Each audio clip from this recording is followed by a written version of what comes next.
आप सभी को एकादशी की हार्दिक शुभकामनाएं। आप सभी के जीवन में भगवान विष्णु और माता लक्ष्मी की कृपा सदैव बनी रहे, ऐसी मेरी शुभकामनाएं हैं। मैं डॉक्टर मनीषा शर्मा आप सबका हृदय से स्वागत करती हूं।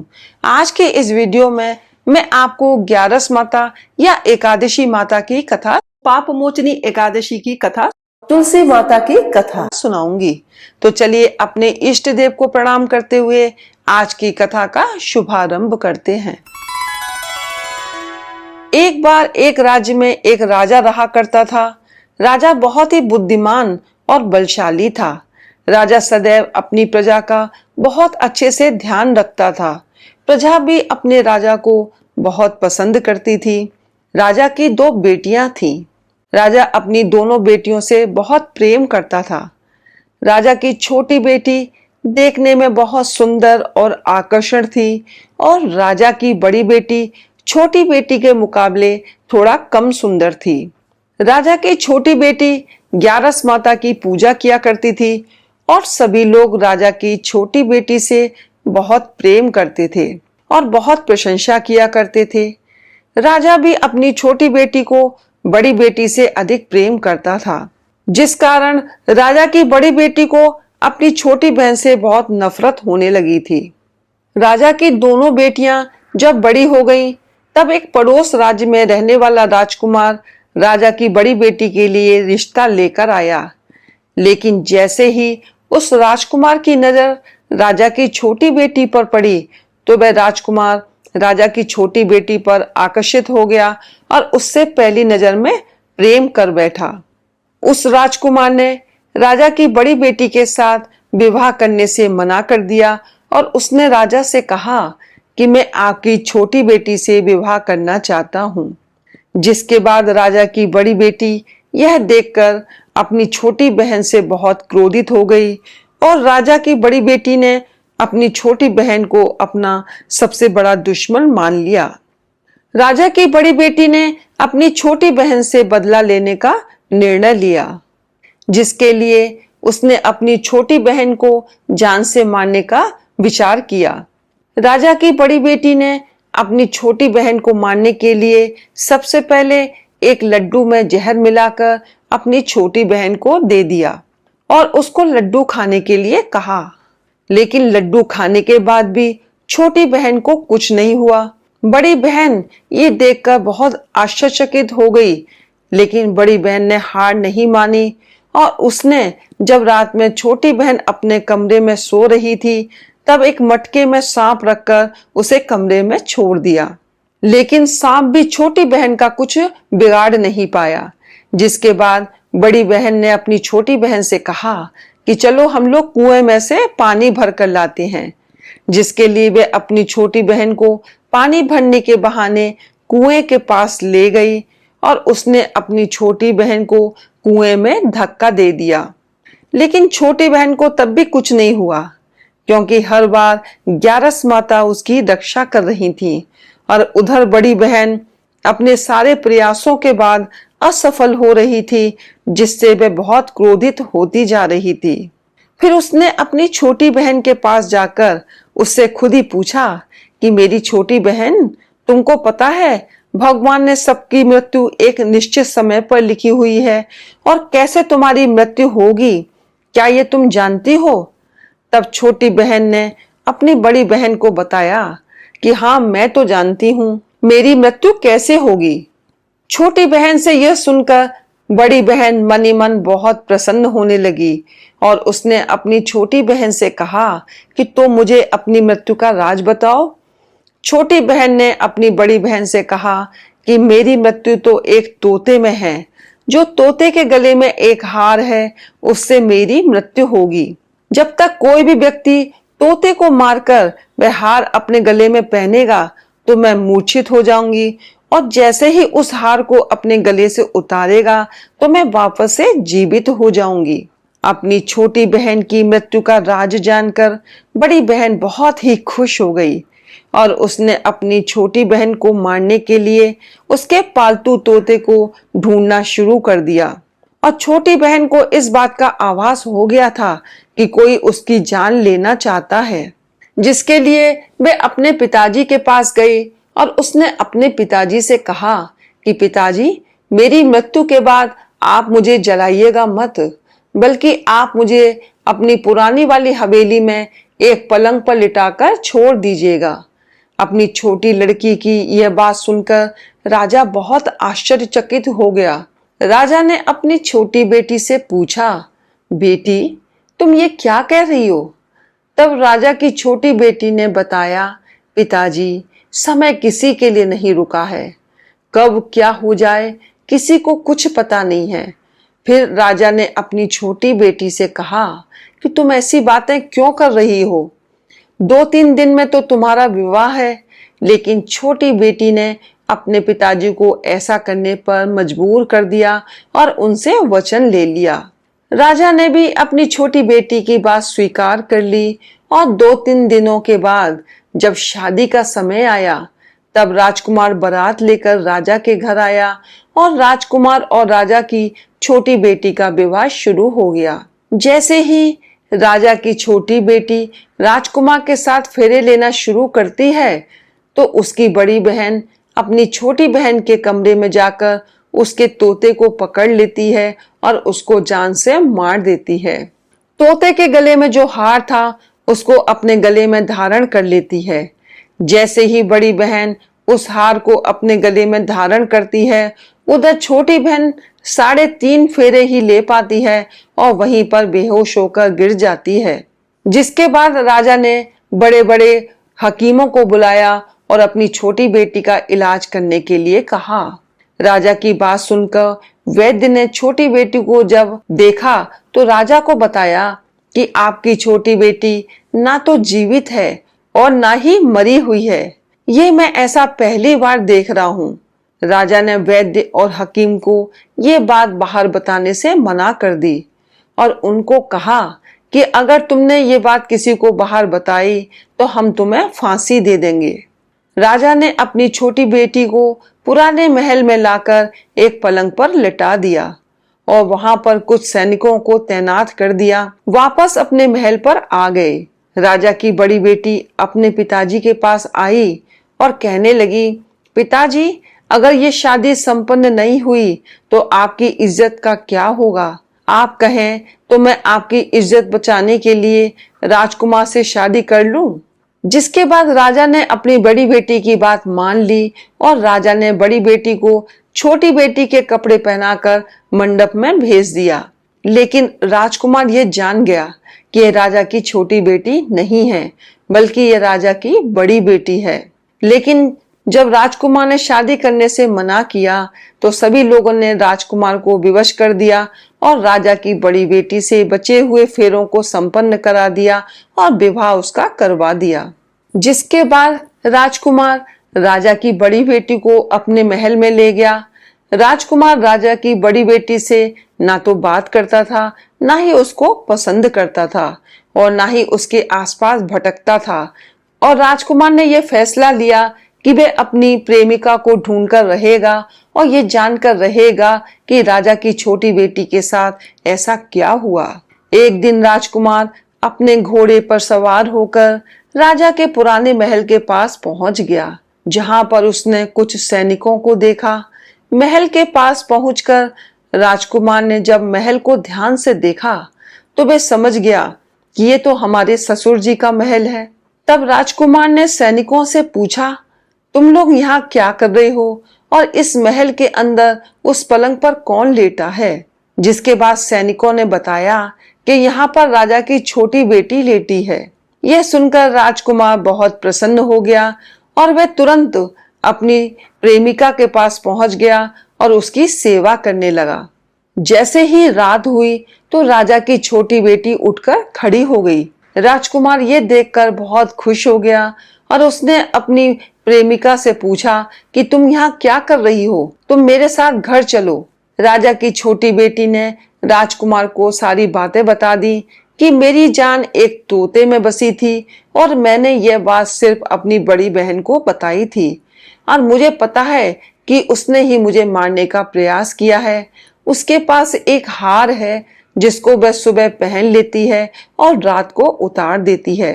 जब तक वह हार को पहने रहती है तब तक मैं मूर्छित रहती हूँ, और जैसे ही वह हार को उतार देती है तो मैं जीवित हो जाती हूँ। और जब तक मेरी बड़ी बहन के पास वह हार है, जब तक मैं ऐसे ही जीवित और मूर्छित होती रहूंगी। अगर मेरी बड़ी बहन के पास जो हार है वे मेरे हाथ लग जाए तो मैं हमेशा के लिए जीवित हो जाऊंगी। राजकुमार यह बात सुनकर राजा की छोटी बेटी के पास उसने रहने का निर्णय ले लिया, और उसने अपने बचे हुए सारे फेरे पलंग पर लेटी राजा की छोटी बेटी के साथ ले लिए और अपना विवाह पूर्ण कर लिया और वहीं पर रहने लगा।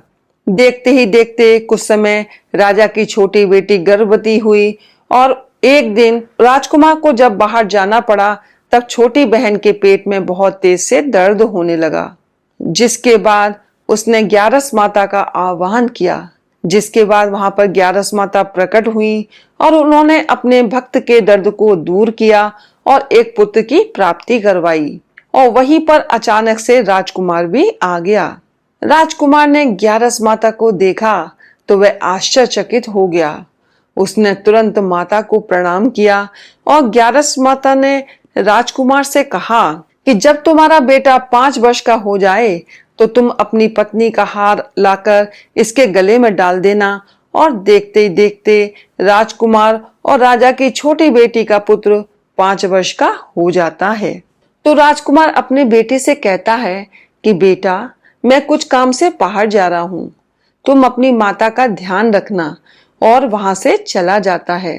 राजा को बाहर निकलते देख बड़ी बहन के सैनिक देख लेते हैं और बड़ी बहन को जाकर सारी बातें बता देते हैं। जिसके बाद बड़ी बहन अपनी छोटी बहन के पुत्र को वहां से उठवा लेती है और उसको मरवा देती है। छोटी बेटी के पुत्र के 2 टुकड़े करवा देती है। पहला टुकड़ा चक्की के पास छुपा देती है और दूसरा टुकड़ा अपने पलंग के नीचे रख लेती है। अब ग्यारस माता भिखारी का रूप लेकर आती हैं। एक भिखारी का रूप रखकर बड़ी बहन के पास चली जाती हैं, जिसके बाद वहां पर भिक्षा मांगती हैं। बड़ी बहन अपने नौकरों से कहती है कि जाकर भिक्षा दे दो, लेकिन जैसे ही नौकर ग्यारस माता को भिक्षा देने के लिए आते हैं तो माता उन्हें मना कर देती है और कहती है कि मैं तुम्हारी महारानी से ही भिक्षा लूंगी। जिसके बाद बड़ी बहन स्वयं ही भिक्षा देने के लिए माता के पास आती है। तब माता एक बिल्ली का रूप लेकर उसके कमरे में चली जाती है और वहां पर छोटी बेटी के पुत्र के 2 टुकड़ों को आपस में जोड़ देती है और उसे जीवित कर देती है, उसे वहां से ले जाती है। राजकुमार अपने बेटे को लेकर अपनी पत्नी के पास जाता है और उससे कहता है कि तुम इसका ध्यान रखना। अगर तुम इस बच्चे का अच्छे से ध्यान रखोगी तो मैं तुमसे बात करूंगा। एक दिन राजकुमार अपने बच्चे से कहता है कि तुम माता से उनके गले का हार मांग लो। जिसके बाद राजकुमार का लड़का अपनी बड़ी माँ के पास जाता है और कहता है कि माँ, मुझे तुम्हारा हार चाहिए जो तुमने गले में पहन रखा है। यह सुनकर पहले तो बड़ी बहन बहुत क्रोधित होती है, पर उसको यह याद आता है कि राजकुमार ने कहा था कि अगर मैं इस बच्चे का ध्यान अच्छे से रखूंगी तो वह मुझसे बात करेगा। जिसके कारण वह हार उस बच्चे को दे देती है और वह बालक तुरंत हार को ले जाकर अपने पिताजी को दे देता है। और तभी राजकुमार अपने बेटे को लेकर वहां से जाने लगता है और बड़ी बहन से कहता है कि तुम हमारे लिए खाना बनाकर रखना, मैं शाम को आकर तुम्हारे साथ खाना खाऊंगा। और वह अपने बेटे को लेकर वहां से चला जाता है। जिसके बाद राजकुमार राजा के पास जाता है और उनको सारी बातें बता देता है। राजा अपनी बड़ी बेटी की ये बातें सुनकर बहुत क्रोधित होते हैं और अपनी परवरिश पर ही दोष देने लगते हैं और राजकुमार को अपनी छोटी बेटी के साथ रहने के लिए आदेश दे देते हैं। बड़ी बेटी को अपने राज्य से बाहर करवा देते हैं। इस तरह से बड़ी बेटी को अपने कर्मों की सजा भुगतनी पड़ती है। ग्यारस माता की कृपा से छोटी बेटी अपने पति और बच्चे के साथ सुखपूर्वक रहने लगी। बोलो ग्यारस माता की जय हो। पाप मोचनी एकादशी की कथा। अर्जुन ने भगवान श्री कृष्ण से कहा हे मधुसूदन, आपने फाल्गुन मास के शुक्ल पक्ष की एकादशी अर्थात आम्ल की एकादशी के बारे में विस्तार पूर्वक बताया। चैत्र माह के कृष्ण पक्ष में आने वाली एकादशी का क्या नाम है तथा उसकी विधि क्या है? कृपया करके आप मेरी बढ़ती हुई जिज्ञासा को शांत करें। भगवान श्री कृष्ण ने कहा, हे अर्जुन, चैत्र मास के कृष्ण पक्ष की एकादशी को पाप मोचनी एकादशी के नाम से जाना जाता है। एक बार की बात है, पृथ्वीपति राजा मानधाता ने लोमश ऋषि से यही प्रश्न किया था जो तुमने मुझसे किया है। अतः जो कुछ भी ऋषि लोमश ने राजा मानधाता को बताया वही मैं तुमसे कह रहा हूँ। राजा मानधाता ने धर्म के गुहतम रहस्यों के ज्ञाता महर्षि लोमश से पूछा, हे ऋषि श्रेष्ठ, मनुष्य के पापों का मोचन किस प्रकार संभव है? कृपया कर कोई ऐसा सरल उपाय बताएं जिससे सभी को सहज ही पापों से छुटकारा मिल जाए। महर्षि लोमश ने कहा, हे नृपति, चैत्र मास के कृष्ण पक्ष की एकादशी का नाम पाप मोचनी एकादशी है। उसके व्रत के प्रभाव से मनुष्यों के अनेक पाप नष्ट हो जाते हैं। मैं तुम्हें इस व्रत की कथा सुनाता हूँ, ध्यान पूर्वक श्रवण करो। प्राचीन समय में चैत्र नाम का एक वन था। उसमें अप्सराएं किन्नरों के साथ विहार किया करती थीं।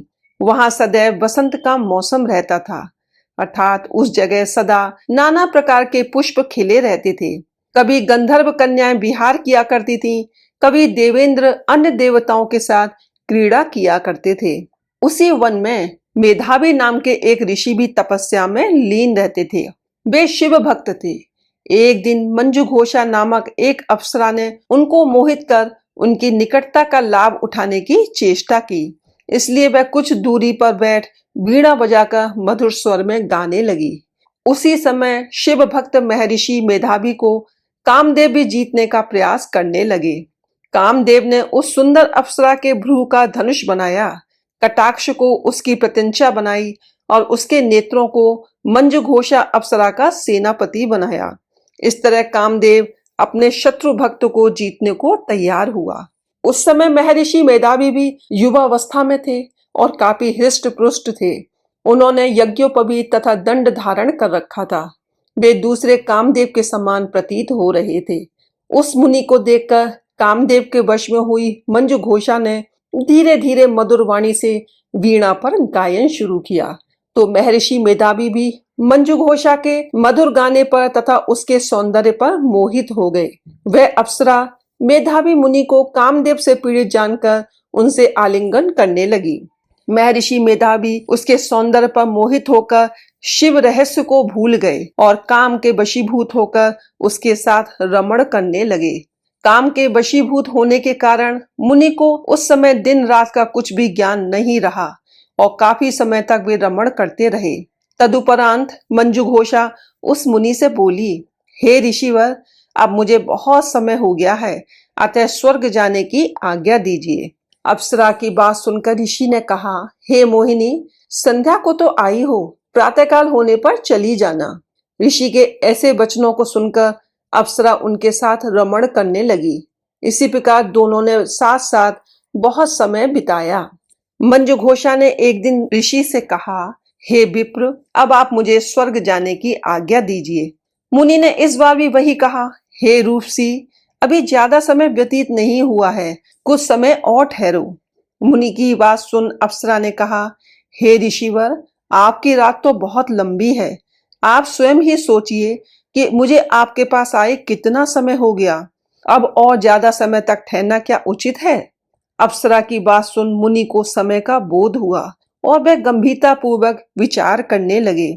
जब उन्हें समय का ज्ञान हुआ कि उन्हें रमण करते समय 57 वर्ष व्यतीत हो चुके हैं, तो उस अप्सरा को वह काल का रूप समझने लगे। इतना ज्यादा समय भोग विलास में व्यर्थ चला जाने पर उन्हें बड़ा क्रोध आया। अब वह भयंकर क्रोध में जलते हुए उस तप नाश करने वाली अप्सरा की तरफ भ्रकुटी तान कर देखने लगे। क्रोध से उनके अधर कांपने लगे और इंद्रियां बेकाबू होने लगी। क्रोध से थरथराते स्वर में मुनि ने उस अप्सरा से कहा, मेरे तप को नष्ट करने वाली दुष्टा, तू महापापिन और बहुत ही दुराचारिणी है। तुझ पर धिक्कार है। अब तू मेरे श्राप से पिशाचिनी बन जा। मुनि के क्रोध युक्त श्राप से वह अप्सरा पिशाचिनी बन गई। यह देख वह व्यथित होकर बोली, हे ऋषिवर, अब मुझ पर क्रोध त्याग कर प्रसन्न होइए और कृपा करके बताइए कि इस शाप का निवारण किस प्रकार होगा। विद्वानों ने कहा है, साधुओं की संगत अच्छा फल देने वाली होती है और आपके साथ तो मेरे बहुत वर्ष व्यतीत हुए हैं, अतः अब आप मुझ पर प्रसन्न हो जाइए, अन्यथा लोग कहेंगे कि एक पुण्य आत्मा के साथ रहने पर मंजू घोषा को पिशाचिनी बनना पड़ा। मंजू घोषा की बात सुनकर मुनि को अपने क्रोध पर अत्यंत ग्लानि हुई, साथ ही अपनी अपकीर्ति का भय भी हुआ। अतः पिशाचिनी बनी मंजू घोषा से मुनि ने कहा, तूने मेरा बड़ा बुरा किया है, किंतु फिर भी मैं तुझे इस श्राप से मुक्ति का उपाय बताता हूँ। चैत्र मास के कृष्ण पक्ष की जो एकादशी है उसका नाम पाप मोचनी है। उस एकादशी का उपवास करने से तेरी पिशाचिनी की देह से मुक्ति हो जाएगी। ऐसा कहकर मुनि ने उसको व्रत का सब विधान समझा दिया। फिर अपने पापों का प्रायश्चित करने के लिए वे अपने पिता च्यवन ऋषि के पास गए। च्यवन ऋषि ने अपने पुत्र मेधावी को देखकर कहा, हे पुत्र, ऐसा क्या किया है तूने कि तेरे सभी तप नष्ट हो गए, जिससे तुम्हारा समस्त तेज मलिन हो गया है। मेधावी मुनि ने लज्जा से अपना सिर झुकाकर कहा, पिताश्री, मैंने एक अप्सरा से रमण करके बहुत बड़ा पाप किया है। इसी पाप के कारण संभवतः मेरा सारा तेज और मेरे तप नष्ट हो गए हैं। कृपा करके आप इस पाप से छूटने का उपाय बताइए। ऋषि ने कहा, हे पुत्र, तुम चैत्र माह के कृष्ण पक्ष की पाप मोचनी एकादशी का विधि तथा भक्ति पूर्वक उपवास करो, इससे तुम्हारे सभी पाप नष्ट हो जाएंगे। अपने पिता च्यवन ऋषि के वचनों को सुनकर मेधावी मुनि ने पाप मोचनी एकादशी का विधि पूर्वक व्रत किया। उसके प्रभाव से उनके सभी पाप नष्ट हो गए। मंजू घोषा अप्सरा भी पाप मोचनी एकादशी को उपवास करने से पिशाचिनी की देह से छूट गई और पुनः अपना सुंदर रूप धारण कर स्वर्ग लोक चली गई। लोमश मुनि ने कहा, हे राजन, इस पाप मोचनी एकादशी के प्रभाव से समस्त पाप नष्ट हो जाते हैं। इस एकादशी की कथा के श्रवण व पठन से 1000 गौ दान करने का फल प्राप्त होता है। इस उपवास के करने से ब्रह्म हत्या करने वाले, स्वर्ण चुराने वाले, मद्यपान करने वाले, अगम्यागमन करने वाले आदि भयंकर पाप भी नष्ट हो जाते हैं और अंत में स्वर्ग लोक की प्राप्ति होती है। बोलो श्री विष्णु भगवान की जय हो। तुलसी माता की कथा। एक समय सब महिलाएं तुलसी माँ को सींचती थी। सब महिलाएं तो तुलसी सींचकर आ जाती, पर एक बुढ़िया माई तुलसी माँ को सींचकर कहती कि तुलसा माता सबकी दाता, मैं तेरा बिडला सींचूं, तू मेरा निस्तारा कर। तुलसा माता अड़ुआ दे, लडुआ दे, पीतांबर की धोती दे, मीठे मीठे ग्रास दे, बैकुंठ का वास दे, चटक की चाल दे, पटक की मौत दे, चंदन का काट दे, झालर की झनकार दे, साई का राज दे, दाल भात का जीवन दे, एकादशी का दिन दे और श्री कृष्ण का कंधा दे। बुढ़िया माँ की ये बातें सुन तुलसी माता सूखने लगी। तुलसी माता को यूं सूखते देख भगवान कृष्ण ने पूछा, हे तुलसी, तुम दिन प्रतिदिन क्यों सूखती जा रही हो? तुलसी माता ने कहा, बस मेरे मन की पूछो मत। भगवान ने कहा कि मैं नहीं पूछूंगा तो कौन पूछेगा। इस पर तुलसी माता कहती है कि एक बुढ़िया आती है और अपनी बात कहकर चली जाती है, मैं उसकी सभी बातें पूरी कर दूंगी, लेकिन आपका कंधा कहां से लाऊंगी? भगवान कृष्ण बोले कि वह मरेगी तो अपने आप ही कंधा देने आ जाऊंगा, तुम चिंता मत करो और बुढ़िया माई को आशीर्वाद दे दो। तुलसी माँ ने वैसा ही किया। थोड़े दिन बाद बुढ़िया माई मर गई। बुढ़िया के मरने पर सारा गांव इकट्ठा हो गया और उसका अंतिम संस्कार आने पर उसे उठाने लगे, लेकिन बुढ़िया बहुत भारी हो गई, जिससे उसकी अर्थी टस से मस न हुई। सभी प्रयास करके थक गए। सभी बोले कि ये तो बहुत संस्कारी थी, बहुत पूजा पाठ करती थी, कोई पाप भी नहीं किया, फिर ये इतनी भारी कैसे हो गई? बूढ़े ब्राह्मण के वेश में भगवान आए और कहने लगे कि ये भीड़ कैसी है? तब गांव वाले बोले कि एक बुढ़िया मर गई है और वह इतनी पापन थी कि उसकी अर्थी नहीं उठ रही है, बहुत भारी हो गई है। भगवान बोले कि मुझे इसके कान में कुछ कहने दो, फिर ये उठ जाएगी। भगवान बुढ़िया के पास गए और उसके कान में कहा कि माई, तू अपने मन की कर ले, पीतांबर की धोती ले, मीठा ग्रास ले, वैकुंठ में वास ले, चटक की चाल ले, चंदन का काठ ले, झालर की झनकार ले, दाल भात को जी और कृष्ण का कंधा ले। भगवान की सभी बातें सुनकर बुढ़िया एकदम हल्की हो गई। भगवान अपने कंधे पर उसे ले गए। बुढ़िया को मुक्ति मिल गई और वह बैकुंठ को चली गई। हे तुलसी माता, जैसे आपने उस बुढ़िया माई की मुक्ति की, वैसे सभी की करना।